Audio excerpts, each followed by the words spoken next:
Hello everyone, I'm Ashley at the Silver Bay Public Library, and I'm here to do another read aloud with you guys. We'll be continuing the book Floors by Patrick Carman, good author in my opinion. On Monday we read chapter 9, I believe. This time we'll be reading chapter 10. And without much ado, we're going to begin. So chapter 10, The Field of Wacky Inventions. Not that everything else hasn't already been wacky in the story. And if you haven't heard me read or read the previous chapters, make sure to check those out on the YouTube channel. So, The Field of Wacky Inventions. Let's dive in. No matter how hard they pulled on the wooden cover, Leo and Remy could not get the green box open. They were afraid of breaking whatever was inside, so rather than smash it against the wall, they carried it up the metal ladder. Leo went first, holding the box, and Remy followed, which was how Remy saw the message first. Something's written on the bottom.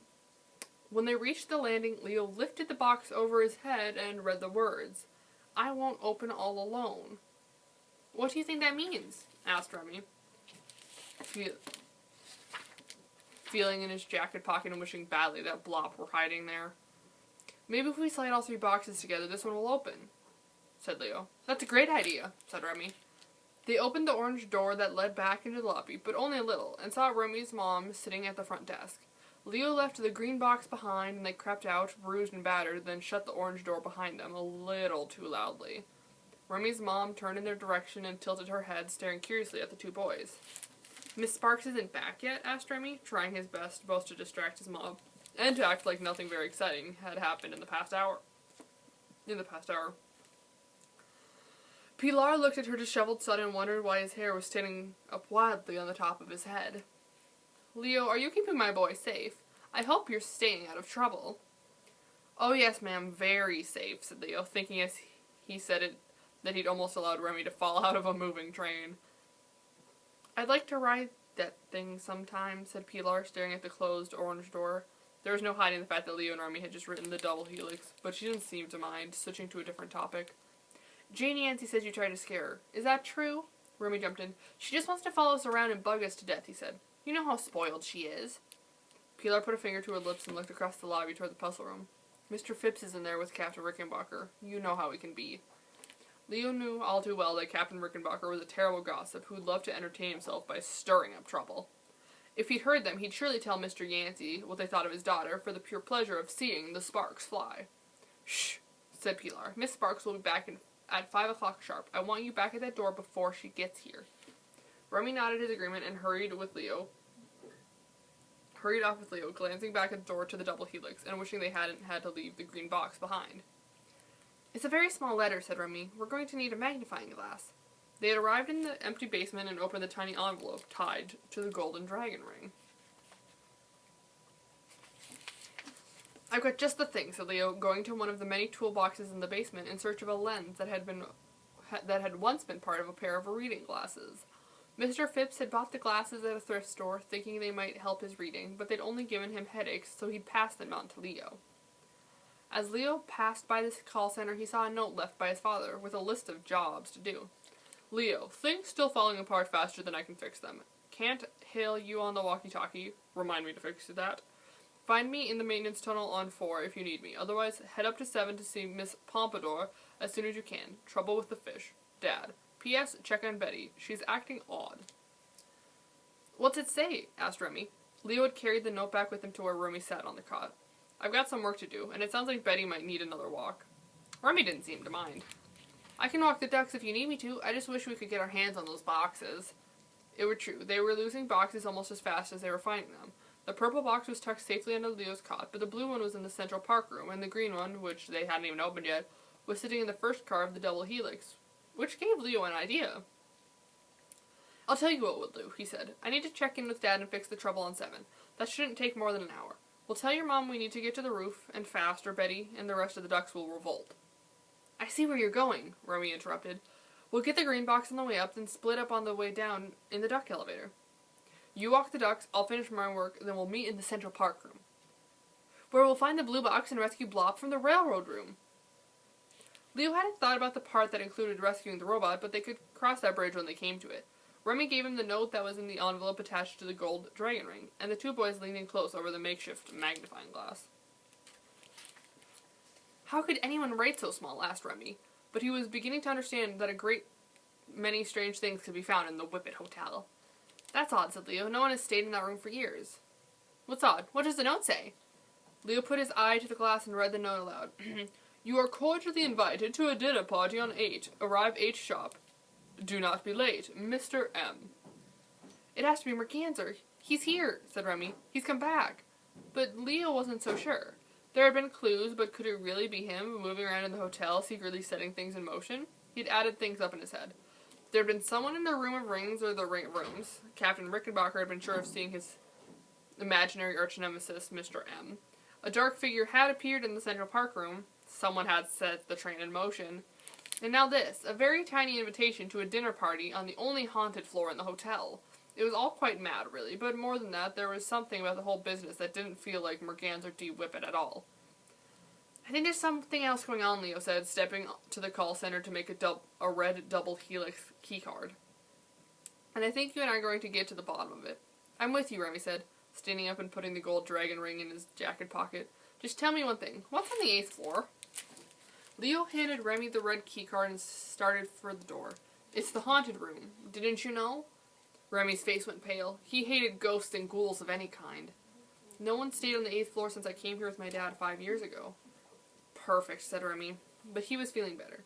As they came out of the basement, he could see the orange door that led to the double helix. He knew he was about to fly up the middle of the hotel. Now that was the kind of thrill he liked. The trouble with putting pawns in a hotel room is that they require constant care.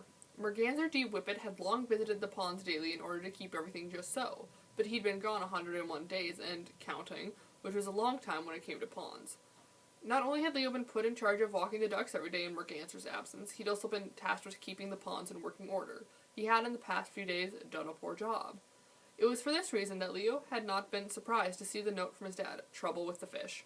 Miss Pompadour had been staying in the room of ponds and caves since her arrival. It had long been one of the most popular and expensive rooms, and Leo had to admit it was a magnificent place to spend the afternoon. You see why I called, said Miss Pompadour, holding Heiny in one arm and a drink with a tiny umbrella in the other. There were 7 ponds, all of which were shooting water from broken valves or pipes. Yes, ma'am, said Leo. I can see why you called.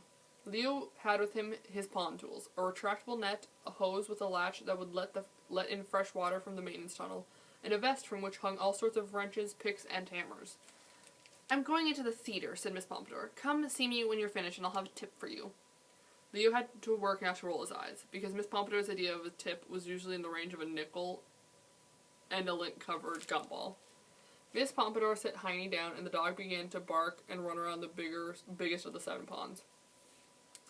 Leo took a long look around, breathing in the deep green air as a blue dragonfly flew past. Paths wound all around about the 7 ponds, and paths wound all about the 7 ponds in the room, and wooden bridges crossed over the top of each pool, from which a guest could look down on the lily pads, the jumping frogs, and the colorful fish.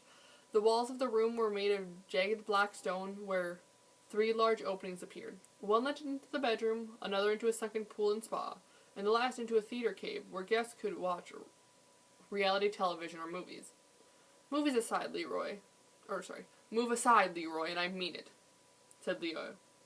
All the ponds were full of giant fish called koi, and Leroy was the biggest of the bunch. In the time that Merganser had been gone, Leroy had gone downright scary, 4 feet long and fatter than a king-size watermelon. The only way he would let you pass without spitting water in your face was if you fed him hard candies, which Leo did. He tossed a handful of candy to one side, and Leroy swam lazily away. When Leo arrived at the pump, he found that it was blocked, one of the medium-sized fish having gotten close enough to be sucked inside. Its tail was still wagging, a good sign, but getting it out would be impossible without the hose. Leo moved a rock on the edge of the pond and found a plastic pipe, which he jammed the hose into. Then he turned it on full blast, and the fish burst out of the pump and out of the water. If there was such a thing as a screaming fish, this fish would qualify. Heiny watched the fish spin through the air and belly flop into the pond, and started barking all over again. Leo fed Leroy another handful of candy and inspected one of the green plastic pipes, which was spewing water all over one of the paths like a broken sprinkler. He'd need to turn off the water and wrap the pipe in a special kind of tape that Merganser had given him. It took almost another hour to fix all 7 ponds, and somewhere along the way, Leo began to wonder about such a large number of problems. Pipes were known to crack, but this was ridiculous. All 7 ponds at once? "I finished," said Leo, peeking into the theater cave when at last he'd fixed every pipe. Miss Pompadour sat on a giant couch watching a show that appeared to be about training dogs. This struck Leo as ironic since Heine was the least obedient dog he'd ever seen in his life. "Be a doll and come back again tomorrow," said Miss Pompadour, her eyes never leaving the big screen TV. "Those pipes are breaking by the hour." "You should stop feeding Leroy," said Leo, feeling terrible for having fed the giant fish himself. "He's getting too big." Miss Pompadour ignored Leo for a moment, then shook her eyeballs free of the TV. "Did you say something?" Leo shook his own head, hoping not to get into a long conversation with a bored Texas socialite. "I've left a loaf of pumpernickel on the table for Leroy," she said, turning back to the door. "Be a dear and feed him on your way out. But don't give any to Heine. He's on a diet." Leo's eyebrows went up as he turned and started for the door. No wonder Leroy was getting so big. Miss Pompadour was feeding him entire loaves of bread. As he passed over the wooden bridges and looked at the orange and white fish swimming lazily in the ponds, Leo was certain that someone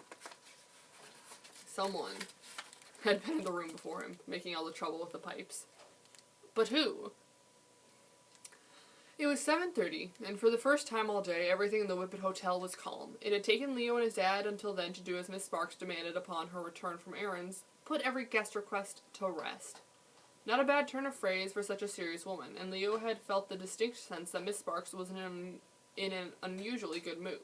Maybe it was because dinner on the lawn had been cancelled due to a lack of interest from the guests. This was a common occurrence given that there were 6,000 restaurants one could visit in Manhattan, and rich people were notorious foodies, always on the hunt for the next great restaurant. Food on the lawn at the Whippet was fine, but more than a few times a week was simply unimaginable, even for Captain Rickenbacker and Theodore Bump, who liked to order in from the finest establishments that would deliver. And so it was that the Whippet was quiet as the hour of the dinner party arrived. Almost everyone, it seemed to Leo, was out at a restaurant of their own or holed up in their rooms playing pinball or writing romance novels. "My dad isn't in the basement, but I've brought the purple box," Leo whispered into his radio. "Can you sneak away?" Remy was still at the door and would be expected there all the way up until 8, when Miss Sparks would finally relieve him of his duty. "Miss Sparks is doing that head-bobbing thing, you know what I mean?" "Seen it 1,000 times, Leo answered. Usually around 7 o'clock, Miss Sparks became sleepy. Her head would lean forward until the giant beehive pointed at the door, and then she'd pop back up again. The back and forth usually lasted about a half hour. "Be right there," Remy said, and the radio went silent. Leo was waiting on top of the duck elevator with the green and purple boxes. When he heard Remy enter the duck elevator below, there was only one question on Leo's mind. "Did you get the blue box?" "Leo?" Remy whispered. "Where are you?" "Up here," said Leo, staring down through the trapdoor. "Shut the door and get up here. We've only got a few minutes before Miss Sparks goes looking for you." Leo didn't see the blue box until Remy leaned out of the small space and pulled it in with him, handing it up through the hole. "Nice work, Remy. You had me worried there for a second." "Still no plop, but at least we have the box back." Remy closed the elevator and climbed up through the hole, sitting with his legs dangling back into the elevator. "Better close the door up, just in case," said Leo. The last thing they needed was Miss Sparks discovering the duck elevator had a secret door in its ceiling. The less she knew, the better. Leo slid the blue box on top of the purple box, and Remy did the honors, pushing the green box into a set of slots atop the stack. "They fit together like we'd hoped," said Remy, sliding the elevator door shut and looking at the off-kilter collection of stacked boxes. "It's starting to look like the Whippet, don't you think?" Leo had been thinking the same thing and nodded his agreement. The two boys stood up then, staring at the top of the green box. "Here goes," said Leo, and he tried once more to slide the top off the box. This time it worked, and Leo pointed his maintenance flashlight inside. "Whoa," Remy whispered, shadows and lights filling the box. "It looks so real." Leo didn't say anything at all, but he was just as mesmerized as Remy was. They'd opened a box to another world, and Leo could think of only one thing. "I hope we get to go there." Inside were 3 main things that caught the eye: a junkyard, a field of flowers, and lots of flying objects. The junkyard was filled with tiny broken-down cars, refrigerators, motors, and 1,000 other objects in rolling piles. Leo leaned in very close, practically putting his head inside the green box. and saw tiny towers that reminded him of the teetering stacks of newspaper that stood next to his dad's cot, leaning as if they might fall at any moment. Remy reached in and touched one of the stacks of paper and found they weren't really paper at all, but small, painted sculptures.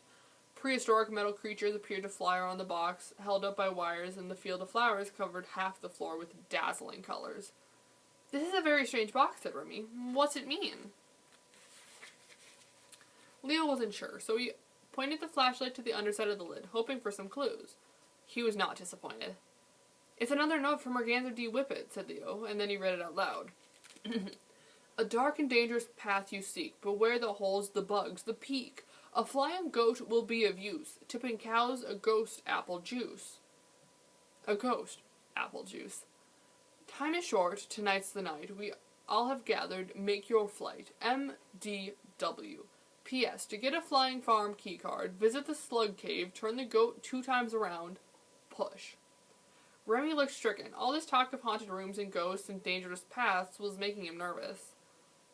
"How well do you really know Mr. Whippet?" he asked. "Pretty well," said Leo. The two had been very close, which had made it all the more confusing and painful from when Morganza had suddenly disappeared without so much as a note. "A dark and dangerous path," said Remy. "Beware the holes and bugs, a ghost, and a flying goat?" You have to admit, it sounds like he's not the most normal duck in the pond. "And you didn't mention the flying farm keycard, which is super rare. Know what else?" "What?" "I've been in the slug cave. It's in the haunted room." "Perfect." Just then the gate to the duck elevator swooshed open below them, and Miss Sparks' voice boomed into the tiny space. "Remy, door! Now!" The two boys didn't move a muscle in their hiding spot on top of the duck elevator. What if Miss Sparks got hold of the boxes? What if she figured out what was going on? It'd be the end of their adventure, the end of Remy working at the door, the end of Leo's dad working at the Whippet Hotel. It would be the end of everything. There was a stillness below, and Remy was sure he heard Miss Sparks sniffing the air. "I smell enchiladas," she said. "Where are you?" Miss Sparks crawled inside and started banging on the walls of the duck elevator. Her hair barely fit inside, and she had to turn very carefully from side to side as she pounded on the walls. "I know you're in there, Remy." She was making a lot of noise, between the pounding and the yelling, but she went still as a statue when she hit the ceiling and felt the panel move ever so slightly. "So that's your game," she whispered, grabbing the edge of the trapdoor and sliding it over violently. Her hairdo rose slowly up into the hole like a periscope. Her head followed, spinning round as she crawled like a dog on the floor of the duck elevator. Miss Sparks' eyes darted back and forth, her nose wrinkled at the smell of duck feathers and enchiladas. But there was no one in the shaft to find. Leo and Remy had fled into the maintenance tunnel with the boxes. Oof, that was scary. Alright, let's continue. Milton knew how worried Bernard Frescobaldi could be when something big was about to happen. The hotel would soon change hands, and the pivotal moment had arrived. "According to your schedule, we are to make our move tomorrow," said Milton. "Is that correct?" Bernard was tired. It had been a demanding day, and he wasn't as young as he'd once been. So little time, so much left to do. "If all goes as planned with you-know-who, tomorrow it is," said Bernard. "I have my doubts. You say they called again?" "Oh yes, very enthusiastic," said Milton. "The pawns were a disaster, and the paper clips worked exactly as we'd hoped. By all accounts, the Whippet is falling apart." So they're the ones. Milton saw that Bernard Frescobaldi was not comforted by this news, and added, "Which means the hotel could be fetched for a bargain price, as you'd planned." "And yet it seems so peaceful over there," said Bernard. They'd parked across the street, staring at the iron gate. "The boy and his father are efficient, I'll give them that," said Milton. "But they'll be extra distracted tonight. We'll hit them with a 1-2 punch that might just knock them out for good." "We shall see," said Bernard. He glanced at Milton, who he thought was a bit too sure. "It's all set, then. Tomorrow we make our offer, before someone else beats us to it." The Whippet had the hotel equivalent of the flu, or so it seemed. Surely there were others watching, waiting for the perfect time to make a low offer, rip it down, and build a skyscraper on the incredible lot. It was, after all, Manhattan. That much property with such a tiny, exclusive hotel was an affront to every developer who drove by. No, Bernard thought, it wouldn't be long. His plan was set in motion, and the time had arrived. Come next day, he'd make his offer and be done with it. He pulled the files on Morganza D. Whippet one last time and scanned the many papers, searching for a particularly troubling entry. He felt a twinge of regret reading the private words of a man he sometimes understood, sometimes did not. A lunatic, a brilliant architect, a broken-hearted eccentric. Merganser D. Whippet was many things, but mostly Bernard had come to believe a good man with few regrets. A little sad, but mostly happy. Milton looked at Bernard with mixed emotions. He'd known Bernard Frescobaldi a very long time. He'd been good to Milton, if challenging at times. If this was what he wanted, Milton would do everything he could to make sure it happened. Milton watched as Bernard read the last letter once more, a letter that had been written 102 days before, after which Merganser D. Whippet had disappeared from the hotel. Merganser D. Whippet. The Field. It took me a long time to understand what my father had meant, how wrong I had been about those fateful words. You will prosper in the field of wacky inventions. I sold all his buildings and all but one property, a forgotten country estate I'd never seen nor heard of. I'd spent many years building one hotel with many invented things, and when my work was done I sat on the roof with the ducks looking at the city rising up all around me. I must go see this last piece of property before I sell it, and so I did. I took my dear friend George Powell, who by then was also managing most of my affairs. We drove out of the city and into the far upper reaches of New York State, armed only with a map and a duck. Always bring a duck if you can, they are very useful creatures. We ventured out onto a distant country road dotted with cows and goats until we came over a bluff and we both saw it off in the distance. We just knew. It was my father's estate. It had to be. A high rolling stone wall surrounding acres of land, and as we came near the gate, my heart sank. The wall was old and falling down in places, overrun with weeds and thistle, crawling with green ivy. I had a key, which had been kept with the deed, and the key unlocked the high arching metal door, rusted at the hinges. We walked through the gate, and my heart sank deeper still. It had the appearance of a place that was to be, but never became, a place that had a special purpose. Often thought of, but never acted on. There were no buildings, not one. Not a house or a red barn or a garage where a rich man might tinker with a foreign sports car he never intended to finish. But there were signs everywhere, expensive ones made of marble, like tombstones now, tipped over and dotting the acreage. This is what the first one we came to said. Here I will build a country house where my wife and boy will play, and I will play with them too when my work is through. Farther still, another sign, the corner cracked and broken. This is where the greenhouse will go, where my wife will grow rare orchids and I will grow them too, when my work is through. And more. The barn will go here. With horses my son will ride, and I will ride one too, when my work is through. The pond will go here, with ducks for Merganser, because he loves ducks and I love them too. I'll love them best when my work is through. And finally we came to the saddest marvel of all, the one that echoed my father's words down through the years. The largest plot remained.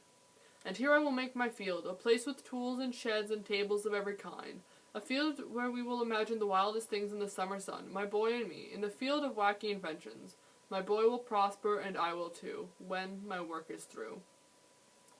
I stood in that open field, watching the wind blow through the tall weeds, and my good friend George put an arm around me. We cried for what never was, and what could never be. His heart was in the right place after all, George said. It was just the sort of thing a best friend should say. I believe he was right. M.D.W. And that was the sad conclusion to Chapter 10. I'm going to bookmark Chapter 11 for next time. And that was all for today. I hope you guys enjoyed this story. Make sure to come back again on Fridays. I do this every Monday, Wednesday, Friday. We are over halfway through with this book. So, yeah. I hope you guys enjoyed. Thank you so much for listening. Make sure to come to the library for any books or things like that. Your reading pleasure, if you will. And yeah, thank you so much for listening. I hope you have a good day, a good week, a good summer. Bye-bye.